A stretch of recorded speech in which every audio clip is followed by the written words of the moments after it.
Fala, históricos, sejam bem-vindos a mais um episódio do Cine Histórico. E hoje nós vamos falar do incrível filme Hereditário, um dos melhores filmes de terror dos últimos anos e que eu tenho certeza que ele vai virar um clássico.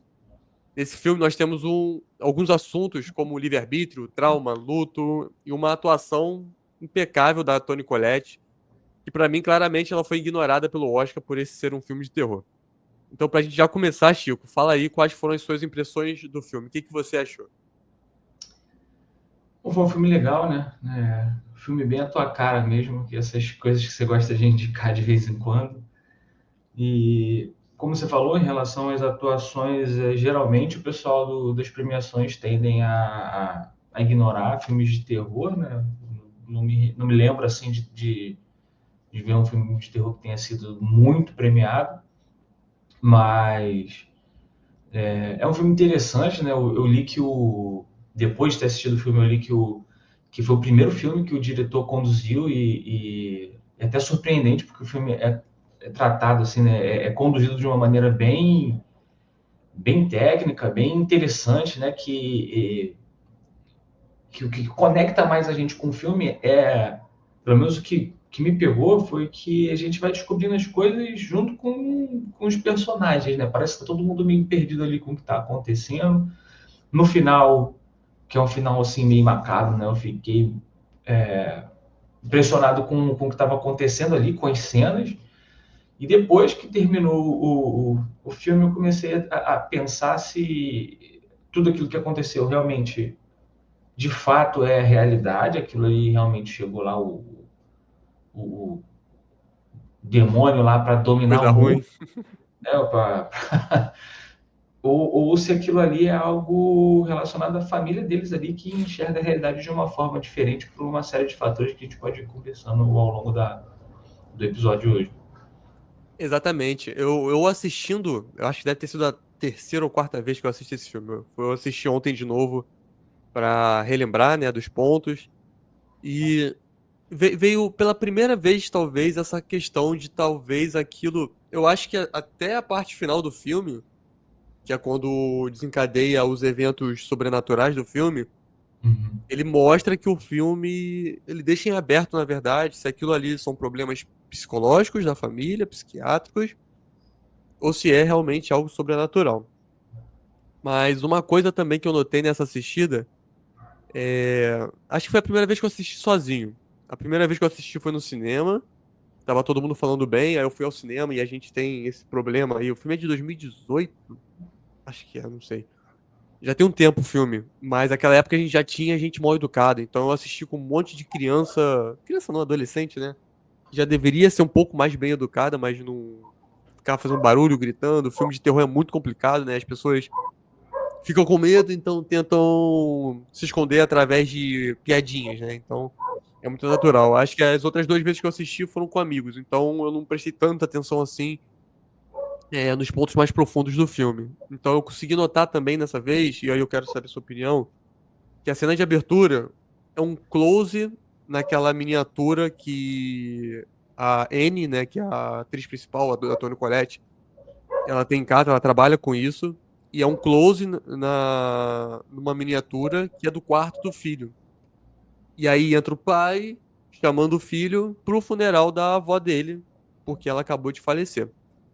E aí me veio uma reflexão assim: o quanto aquelas pessoas são livres, o quanto de livre-arbítrio aquelas pessoas tinham. Porque parece que elas são só miniaturas dentro de um jogo que já tá todo presetado. Ou seja, tudo aquilo que aconteceu durante o filme foram eventos pré-determinados baseados no nos rituais que a avó, né, a mãe da Anne, fazia, né? Porque, pra dar um panorama geral do filme, você acompanha o luto, ali, primeiro tem a perda da mãe, né, da Anne, e ela talvez não sinta muita coisa, ela tá meio blasé em relação à perda da mãe, mas ela acaba descobrindo aos poucos que a mãe fazia parte de um grupo ocultista, né? Na verdade, ela vai descobrir mais lá pro final, né? Tanto que é o que você falou, a gente não sabe se é problema psicológico ou problema ou é algo do ocultismo ali. Mas o que me deixou refletindo foi sobre isso. Será que eles nunca foram livres? Que tudo isso que aconteceu no filme foi pré-determinado pelo ritual que a mãe da Anne fez? Então, essa ideia aí que você falou foi a primeira que eu tive, foi a primeira que eu fui desenrolando, né? Porque, pelo que passa de informação, a mãe da personagem principal, ela já está envolvida com esse culto há muito tempo, e ela tentou fazer essa passagem, né, que é a intenção deles é fazer com que, acho que é Paimon, né, Paimon. ele encarne e ele tem que vir no corpo de homem, e quando isso não é possível, ele acaba pegando ali a parte mais fraca de uma determinada família que está invocando ele, para ficar ali como temporariamente até fazer essa passagem para o corpo mais forte, né? É o que o Orochimaru estava tentando fazer, né? Até pegar o corpo do Itachi ou do Sasuke, ele foi pegando. Na verdade, antes o Orochimaru tenta pegar o corpo do Kimimaro. Só que o Kimimaro tem uma doença lá, não sei exatamente o que é, e fica frágil, ele não ocupa aquilo ali, mas é mais ou menos isso, a dinâmica, né? E parece que a avó, né, que ela morre lá no começo do filme, quando o filme inicia ela já está morta, ela já tinha tentado fazer isso antes. Eu fiquei com essa impressão de que ela teve um filho e tentou passar isso para o filho dela. E esse filho dela, lá na frente, quando ela vai a, A Anne. Vai a Anne, no grupo de ajuda para pessoas que perderam entes queridos. ela conta que o irmão dela era esquizofrênico e se suicidou. Né? Aí Isso. depois, por isso que eu comecei a fazer umas conexões diferentes no final. Mas então, assim, realmente, tudo que estava acontecendo era comandado pela avó. E aí, até esse encontro que ela tem lá no grupo de apoio, ela encontra uma mulher lá que começa a falar assim: ó, você perdeu sua filha, porque é, ela está distante da mãe, né? Ela é, como você falou, lá no velório, quando ela fala dá aquele discurso, ela está totalmente ali meio que afastada, parece que ela não está se importando muito, porque ela realmente foi a pessoa que passou muito tempo distante da mãe, porque a mãe era meio esquisitona, É. né? E meio que como para recompensar a mãe dela de ter passado tanto tempo distante, ela tenta se reaproximar, só que ao invés dela aproximar de fato com a mãe dela, ela pega a segunda filha, né? Que como é Charlie, né? E entrega para a avó cuidar. Então, a forma que ela teve de se aproximar da mãe foi entregar a filha para a mãe. Pareceu até que foi algo meio, talvez até obsessivo da avó, né? De querer Isso, cuidar, e aí talvez faça o link com a Charlie estar possuída pelo Paimon desde o início. É o que eu isso, entendi. Ela já nasceu possuída pelo Paimon, ou a avó botou o Paimon na Charlie, porque aí você até vê que Charlie normalmente é um nome, ele é um nome que não tem um gênero definido, né? Um sexo definido, talvez. Mas ele normalmente é mais pra homem, né? Então talvez até o nome seja algo tipo indicando a isso. sim, ela é claramente a figura mais frágil ali na família. Ela tem Uhum. alergia, ela tem umas inseguranças, ela é uma pessoa já um pouquinho diferente, ela tem um negócio lá de ficar fazendo uns desenhos meio bizarros. Tem um tique nervoso, né? De ficar fazendo Isso esse aí. bater de língua. Tem um momento que ela corta a cabeça de um pombo para fazer não É sei o quê. bizarro. Ela tá querendo enterrar aquilo em algum lugar, mas ela leva com ela aquela cabeça. E dá até para conectar lá na frente com o que acontece com ela, né? Sim. Porque. Mas vamos com calma. Lá no grupo terapêutico, tem uma mulher lá que A meio que Joan. induz a fazer algumas coisas. Ah, você faz isso, eu também perdi um filho e tal, mas eu consigo conversar com ele, comunicar com eles e tal, um filho e um neto. Faz isso, isso e isso. Ou seja, ela já estava induzindo que o culto continuasse. Uhum. E, e aí o filme vai avançando, a gente até vê que a mulher lá do grupo terapêutico que induz ela a, procurar o caderno, fazer as coisas lá relacionadas ao ritual, ela já conhecia a mãe dela. Exato. Elas eram juntas nesse culto, elas já estavam tentando fazer esse tipo de ritual já há muito tempo. Então, reforça mais essa tua teoria de eles nunca estarem de fato livres ali. Até no momento em que ela busca ajuda, ela está sendo induzida por alguém, porque lá na ajuda tem a pessoa que vai guiar ela pela realização desses rituais. Exatamente. Isso pegou bastante pra mim dessa vez.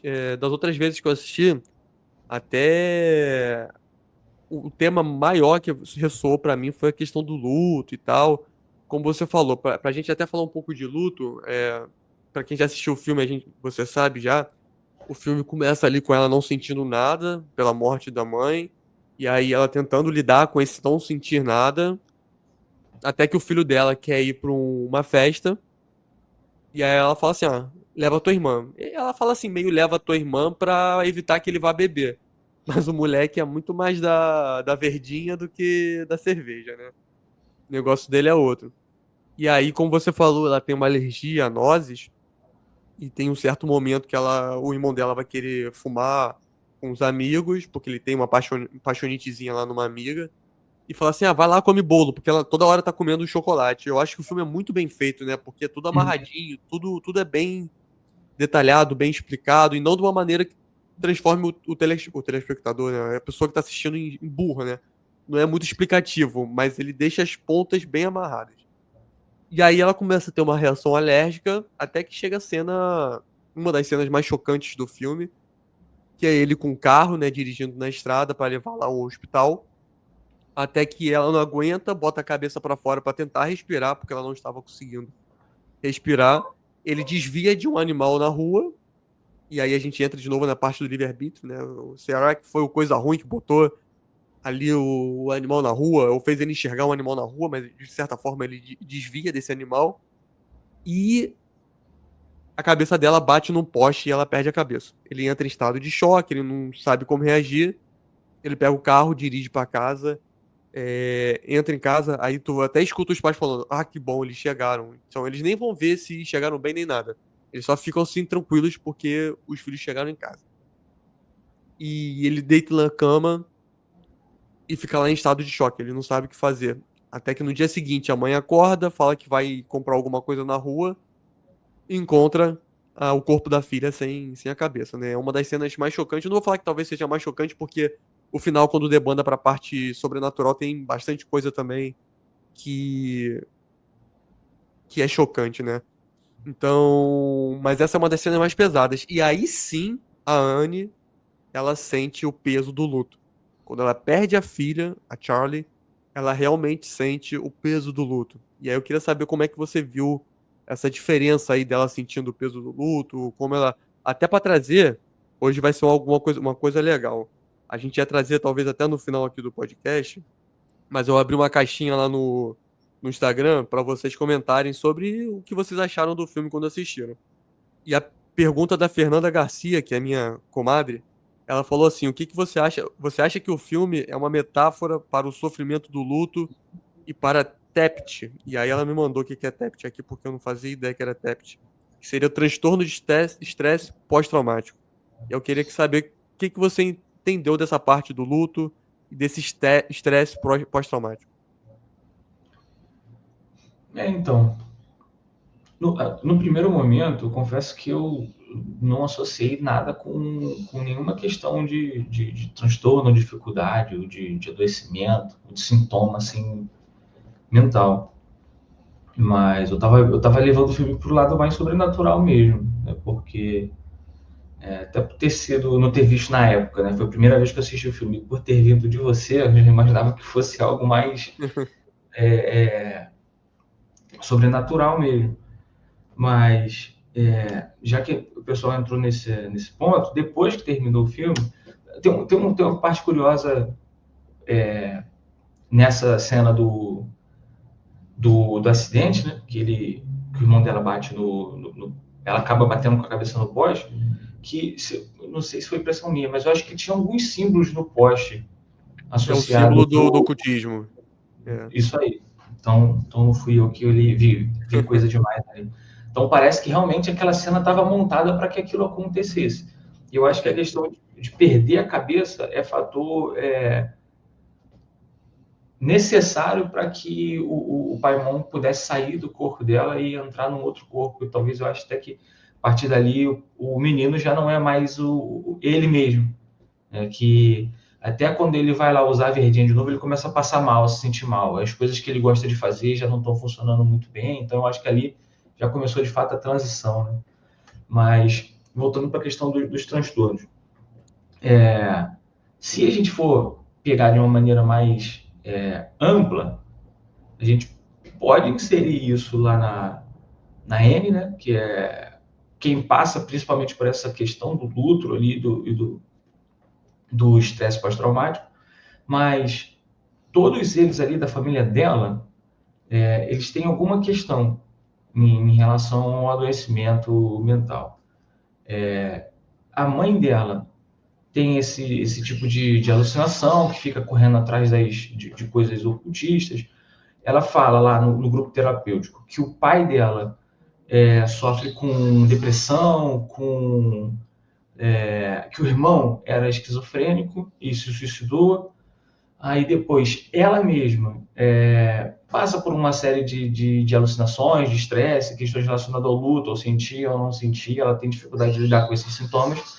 O sonambulismo, né, que ela tem também, que ela, em certo momento, ela acordou botando thinner, né, no corpo do filho, com fósforo na mão, tipo, quase matou o filho através de um episódio de sonambulismo.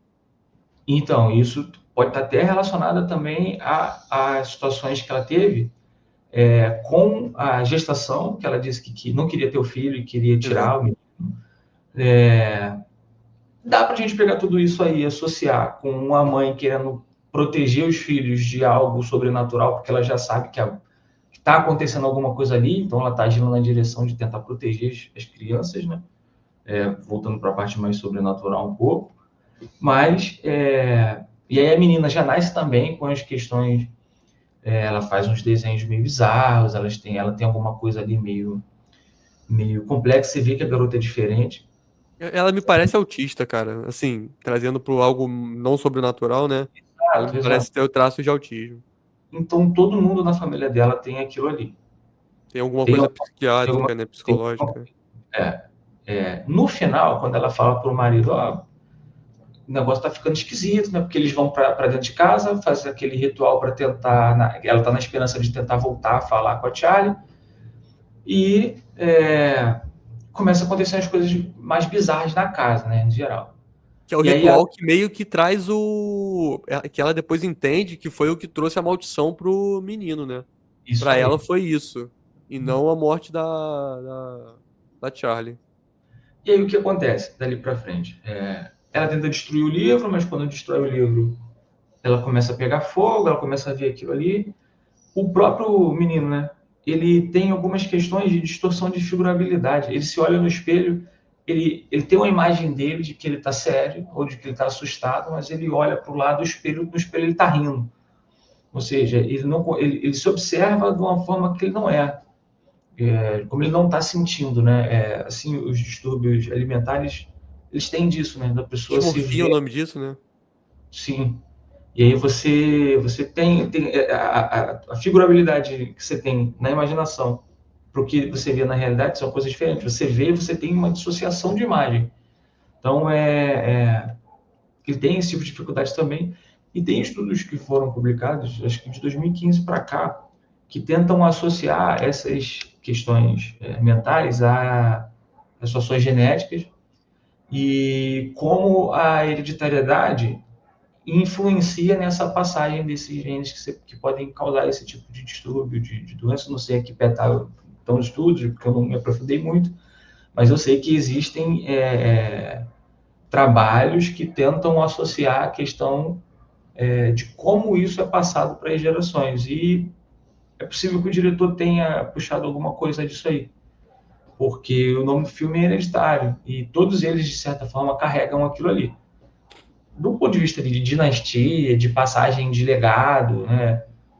E ali você incorporar um demônio na sua família que você não conseguiu fazer na geração anterior e você está fazendo na próxima, o hereditário também vai pegar muito bem. Por isso que é o que você falou, né? As coisas elas são conectadas, tudo é dado, tudo que o diretor quer que a gente saiba, ele entrega, mas ele não entrega assim de uma forma escrachada. Né? A gente já sabia que a garota ia passar mal comendo o bolo, porque ela era alérgica a nozes, mas o pessoal não chegou assim com um papel, você tem alergia a nozes. Ela está comendo chocolate o tempo todo, ela gosta muito de chocolate, e tem um pequeno momento em que o pai dela pergunta, isso aí não tem nozes nesse produto, né? Ela falou, não, não tem. Exatamente. E aí, lá na frente, associa isso, pô, você quer se acalmar? Come um chocolate. E justamente é o que vai fazer ela se sentir mal. Então as coisas são entregues. Lá na última cena também, quando a Anne vai no grupo terapêutico, ela fala como ela encontrou o corpo da filha e como o corpo ficou depois. Né? Que ela fala do sangue vermelho e depois escuro como piche. Lá no final, o pessoal pega, né, na cena que é a mais chocante, uma das mais chocantes, né? Eles fazem um corpo, colocam lá a cabeça, colocam a coroa, a cabeça é a cabeça da Charlie, e tem os dois corpos sem cabeça, o com o sangue e o escuro como piche. Verdade. Então eu pensei, pô, será que são dois corpos da Charlie? Será que. Mas aí eu lembrei do que ela falou quando estava descrevendo como foi a cena de quando ela viu o corpo da filha. Então isso aí, cara, é uma série não sei nem se só o transtorno pós-traumático, mas eu acho que ele tenta englobar uma série de situações, uma série de sintomas, de transtornos, e ele vai abordando um por um, mas ali na família da Anne, todo mundo tem alguma questão relacionada à saúde mental.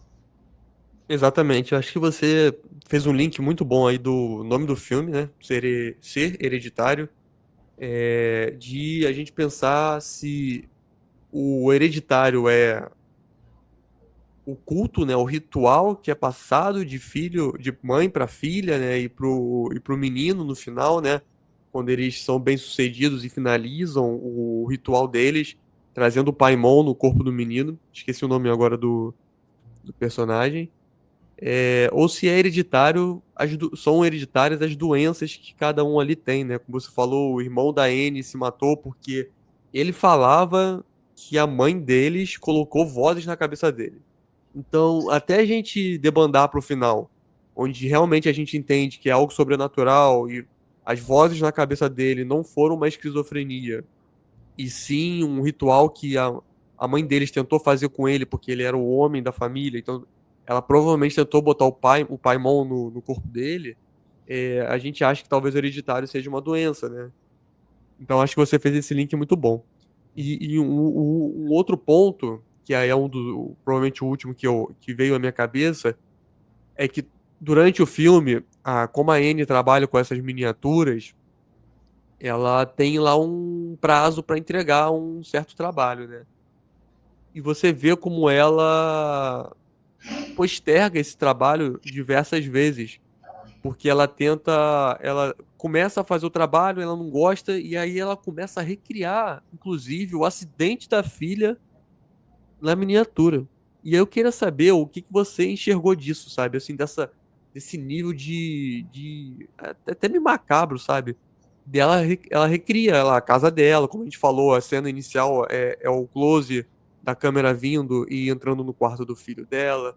Então ela tem a casa dela ali, tem até uma que é meio macabro, que é dela na cama, dando a filha pra mãe e a mãe amamentando a Charlie, né, que é a filha dela, então nem ela amamentou a filha, foi a mãe dela, a avó da Charlie que amamentou, realmente tomou conta da Charlie, e muito porque na época que ela teve o primogênito dela, que foi homem, elas não estavam se falando, não sei se você captou isso no filme, mas ela não conseguiu botar o Paimon logo no menino porque elas não estavam conversando na época, elas estavam brigadas. Eu queria saber o que que você entendeu se você entendeu algum significado, algum sentido dela sempre estar postergando o trabalho dela de entregar a miniatura e começar a fazer coisas macabras, como até o acidente da filha onde ela perdeu a cabeça. Mas então, cara, isso é mais comum do que a gente imagina, cara. A gente tem relações ali com procrastinação hoje no mundo que a gente vive, onde a gente tem muita coisa para fazer, muita demanda. E comumente a gente associa a ideia de procrastinação à dificuldade de disciplina, de organização, de tempo, né? Mas eu acredito que muitas vezes a gente joga para frente algumas responsabilidades porque a gente não tem condições de lidar com ela naquele momento. Por vezes, cara, você vai estar numa situação de trabalho que vai ter aquela reunião que você não está seguro para falar aquilo que é para rolar naquele momento. Se você pudesse, você ia rolar aquilo para frente, você ia agendar para amanhã, você ia fugir de se encontrar com aquela dificuldade naquele momento, né?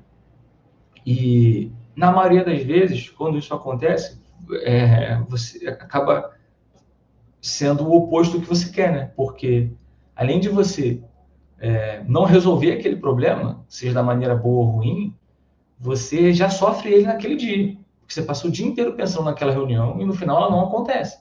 Ou seja, você sofreu como se ela tivesse existido e você jogou ela para o dia seguinte.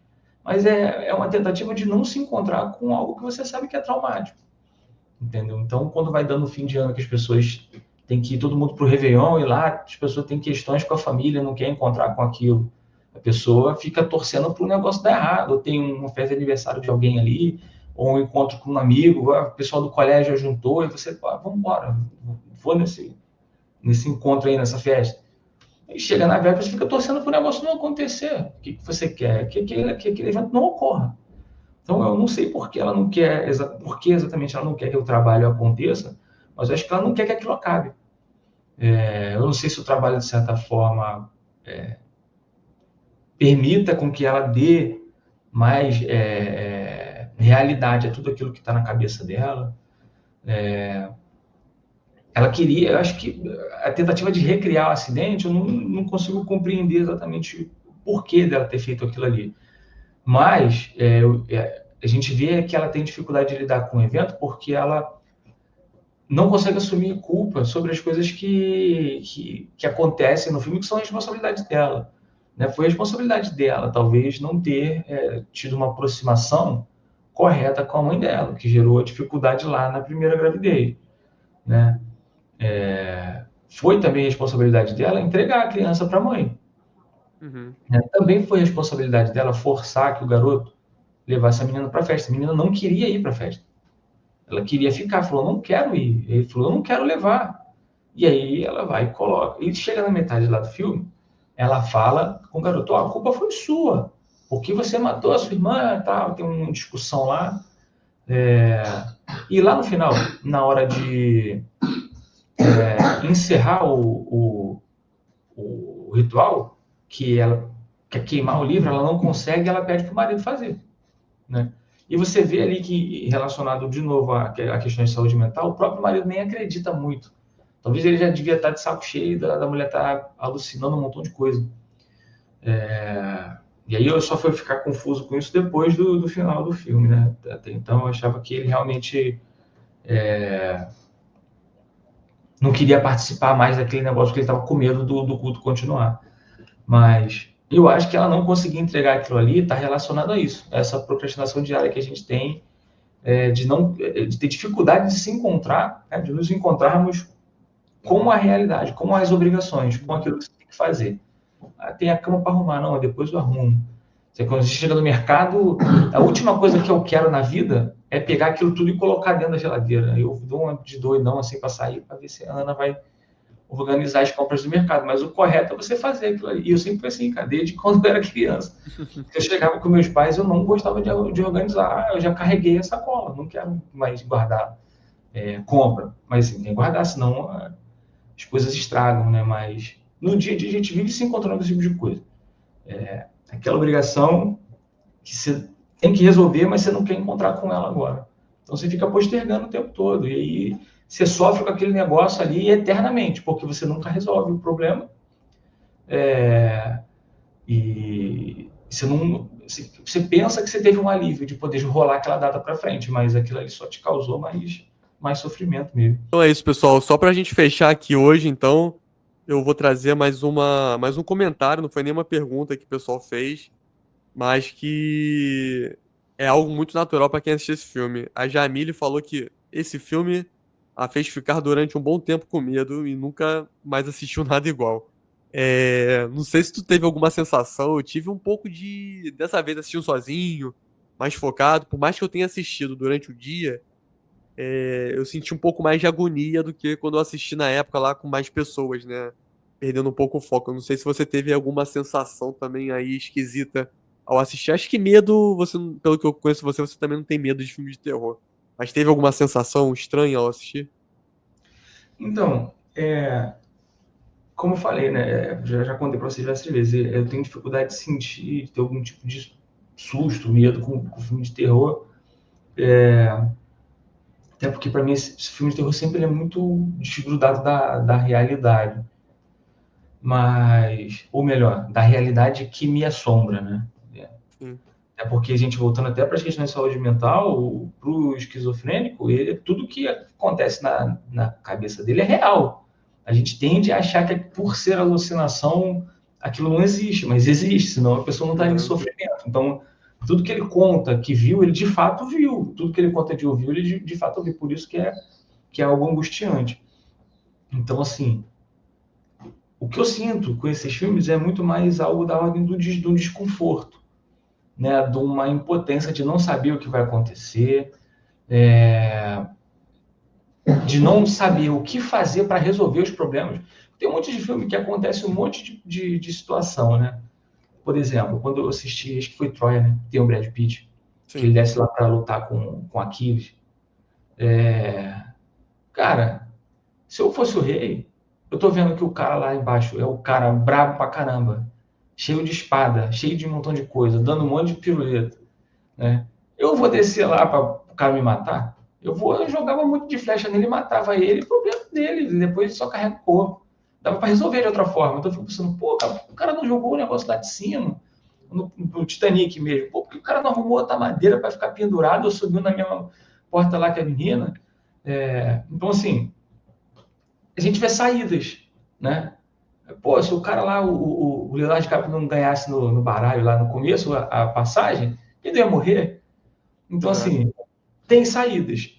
Esse filme é um filme que não tem o que fazer. É igual quando você o Black Mirror, Bandersnatch, que você Uhum. fica voltando para você escolher outra Outra direção e opção, sempre, né? sempre dá um problema. Não tem o que você fazer. O filme é meio assim. Isso me causa desconforto. Porque, assim, o que poderia acontecer de diferente? Não adianta. Ia dar problema de qualquer forma. Você não consegue resolver as coisas. Né? Você não consegue solucionar os conflitos do filme. Então, isso me causa um certo desconforto, né? Aquela sensação de que se eu tivesse lá no meio daquela galera, eu não ia conseguir dar nenhuma ideia que poderia resolver ou ajudar. Né? Eu não conseguiria nem fugir, porque a gente vai ver que as coisas vão abraçando todo mundo.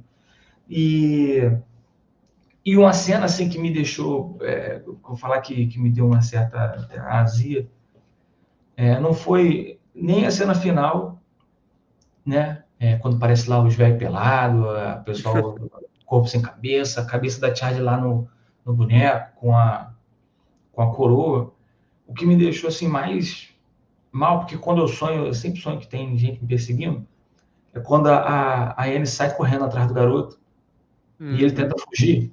Aí ele sobe lá no sótão e ela fica pendurada, batendo a cabeça na porta. Essa cena é muito pesada. Ali me senti mal, cara, porque volta e meia eu sonho que tô fugindo de alguma coisa, de um bicho, e minha perna eu não consigo correr. Vou ficando devagar, né? E aquilo ali me deixou um pouquinho desconfortável, mais do que o resto do filme. Não foi exatamente o medo, mas foi o que eu falei, aquela sensação assim de que, caraca, cara, tem alguém correr atrás de mim, o que eu vou fazer? Eu não sei se eu aguento É, correr atrás da pessoa. Você não tem como você correr mais do que a pessoa possuída por um capeta. Ele sempre vai chegar primeiro que você, né, cara? Então, aquilo ali foi meio apavorante. é isso aí. Então, pessoal, muito obrigado por mais um episódio. Espero que todos tenham chegado até o final. Se você chegou, deixa seu comentário sobre o que você acha do filme, se você gostou. No próximo episódio, a gente vai tentar trazer mais comentários, caso você comente alguma coisa aqui também para comentar. Até para fazer um link com o último episódio do Pecadores, o pessoal corrigiu a gente lá num termo que a gente usou incorretamente, então fiquem à vontade para nos corrigir. Se a gente entender que realmente está errado, a gente vai se retratar ali nos comentários e tal. Fiquem à vontade, porque a gente está aqui para aprender e, claro, para entreter vocês. E eu vejo vocês na próxima. Valeu, pessoal. Até a próxima.